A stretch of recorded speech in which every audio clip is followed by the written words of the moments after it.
ஓம் ஸ்ரீ குருப்யோ நமः. தென்னாருடைய பெரிவா போற்றி, எந்நாட்டுவக்கும் இறைவா போற்றி, சர்வஜ்ஞா சர்வவியாபி பெரிவா சரணம், மாயப்பிறப்பருக்கும் மகா பெரிவாடி போற்றி.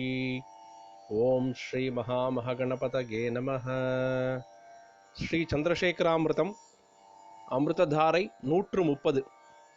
தெய்வத்தின் குரல் 3ஆம் பாகம். அதிகாரம் வைதிக மத அம்சங்கள். தலைப்பு காந்தர்வ வேதம். இன்றைய உபதலைப்பு அகண்ட சப்தமும் கண்ட சப்தமும். ஆதியாய் அனாதியாய் சர்வ வியாபகமாய் இருந்து வருவது சப்தமே. நம்முடைய காது என்கிற இந்திரியத்தின் குறைபாட்டால் தான் நமக்கு அது புரியாமல் இருப்பது. அதீந்திரிய சக்தி உள்ளவர்களுக்கு அகண்ட ஆகாசம் பூராவும் வியாபித்துள்ள சப்தம் அனுபவ சித்தியாகும். இப்போது நமக்குள்ள காதுக்கு கேட்டாலே சப்தம் இருப்பதாகவும், கேட்காவிட்டால் சப்தம் இல்லை என்றும் நாம் நினைக்கிறோம். நம் பார்வை, நம் கேள்வி இவற்றால்தான் அகண்டமாயுள்ள விஷயங்கள் கண்டிதமாய் குறுக்கப்பட்டதாக ஆவது. நம் பார்வையை வைத்துத்தான் சூரியன் உதயமானான், அஸ்தமித்தான் என்று சொல்வது கூட. வாஸ்தவத்தில் சூரியன் இருக்கிறபடியே தான் இருக்கிறான். பூமி அவனை சுற்றி வருவதால் நம் திருஷ்டியில்தான் உதய அஸ்தமனங்கள் ஏற்படுவது. இந்த பந்தலில் ஒரு துவாரத்தின் வழியாக சூரிய வெளிச்சம் வந்தால்தான் அது நமக்கு எடுப்பாக தெரிகிறது. பந்தலுக்கு வெளியிலே இந்த சின்ன பீம், அதாவது ஒளிக்கற்றை தானே விஸ்தாரமாக பிரகாசிக்கிறது. அங்கே நமக்கு இத்தனை ஸ்பஷ்டமாக தெரிவதில்லையே. அப்படித்தான் அகண்ட சப்தம் நமக்கு பிடிபடுவதில்லை. அதை கண்டம் பண்ணினால் பிடிபடுகிறது.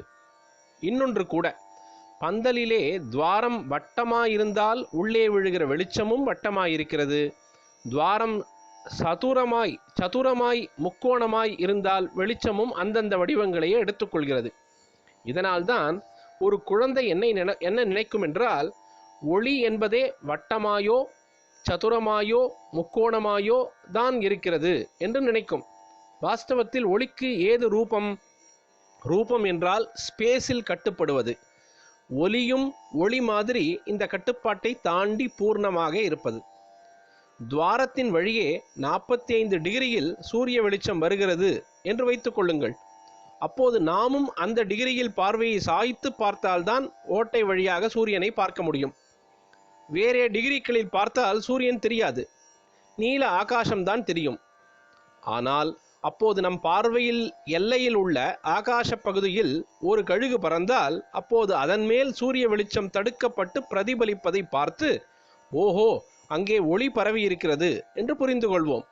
அதாவது அகண்டமாய் இருப்பதை புரிந்து கொள்ள முடியாத நமக்கு அது புரிகிற மாதிரி குறுக்கி தரவும் இன்னொரு உபகரணம், அதாவது ஏஜென்சி தேவைப்படுகிறது.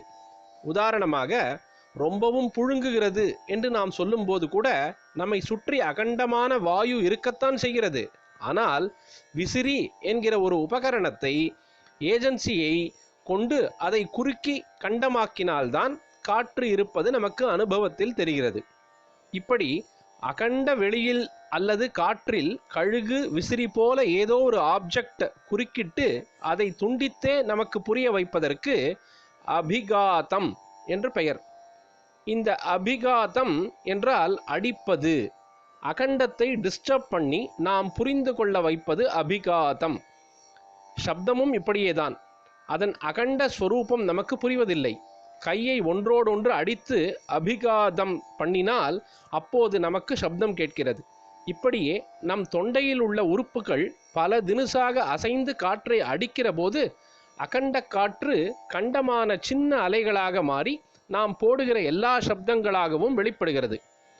அகண்ட ரூபத்தில் சாந்த சமுத்திரமாக அடங்கியிருக்கிற நித்தியமான சப்தத்தில் நம்முடைய தொண்டைக்குள் உள்ள உறுப்புகளாலும் நாக்கு, பல், உதடு ஆகியவற்றால் அபிகாதம் உண்டாக்கி பலவித ஒலிகளை ஏற்படுத்துவது சமுத்திரத்திலே பல குமிழ்களை உண்டாக்குகிற மாதிரி ஆகும்.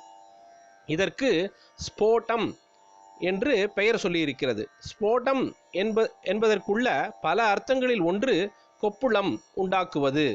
சாந்த சப்த சமுத்திரத்தில் பலவித ஒலி குமிழ்களை உண்டு பண்ணுவதால் இது ஸ்போட்டம். அபிகாதத்தால் உண்டாக்குற சப்தத்துக்கு ஆகத சப்தம் என்றும் பெயர். ஆகத என்றாலும் அடிக்கப்பட்ட என்றே அர்த்தம். இங்கே அடிப்பது அடிக்கப்படுவது என்று இரண்டு இருந்தாக வேண்டும் அல்லவா? அகண்ட சப்தம் என்பது இப்படி இல்லாமல் தன்னை அடித்து எழுப்ப இன்னொன்று இல்லாமல் இருந்தால்தான் அகண்டம். பூர்ணம் என்ற லட்சணங்களுக்கு பொருந்தியதாக இருக்க முடியும். இப்படி அடித்து எழுப்பாமல் தன்னில் தானேயாய் உண்டாகி இருக்கிற அகண்ட சப்தம் வெளி ஆகாசத்தில் இருப்பது போலவே ஜீவனின் ஹிருதயாகாசத்திலும் இருக்கிறது. இங்கே நிலவுகிற பிராண சப்தத்தை அநாகத துவனி, அதாவது அடிக்காமலே உண்டாகிற ஒலி என்று சொல்லியிருக்கிறது. பேச்சு, வாய்ப்பாட்டு, வாத்திய சங்கீதம் என்று எதுவானாலும் நாம் ஆகதமாக ஸ்போட்டத்தின் மூலமே சப்தம் உண்டாக்குகிறோம். க ங ச ஞ என்கிற மாதிரி அக்ஷரங்களாக இருக்கிற பல சப்தங்கள் உண்டாக்குவது ஒருவித ஸ்போட்டம். சப்தஸ்வரங்கள் எனும் சப்தங்களை உண்டு பண்ணுவது இன்னொரு வித ஸ்போட்டம். நாம் பேசும்போது சப்தஸ்வரங்களோடு சேர்க்காமலே க ங ச ஞ முதலிய அக்ஷரங்களை உண்டாக்குகிறோம். ஒரு கீர்த்தனத்தை பாடும்போது ஸ்வரங்களாக சேர்த்து க ங ச ஞ முதலான அக்ஷர ஒலிகளையும் உண்டு பண்ணுகிறோம். வீணை, ஃப்ளூட், ஃபிடில், நாயனம் முதலிய வாத்தியங்களில் அக்ஷர சப்தம் இல்லாமல் ஸ்வரஸ்தானத்தில் வெவ்வேறு ஒலிகளை மாத்திரம் உண்டாக்குகிறோம். அக்ஷர சப்தங்கள் கொண்ட பேச்சு மனுஷ்ய வர்க்கம் ஒன்றுக்கே உரித்தானது.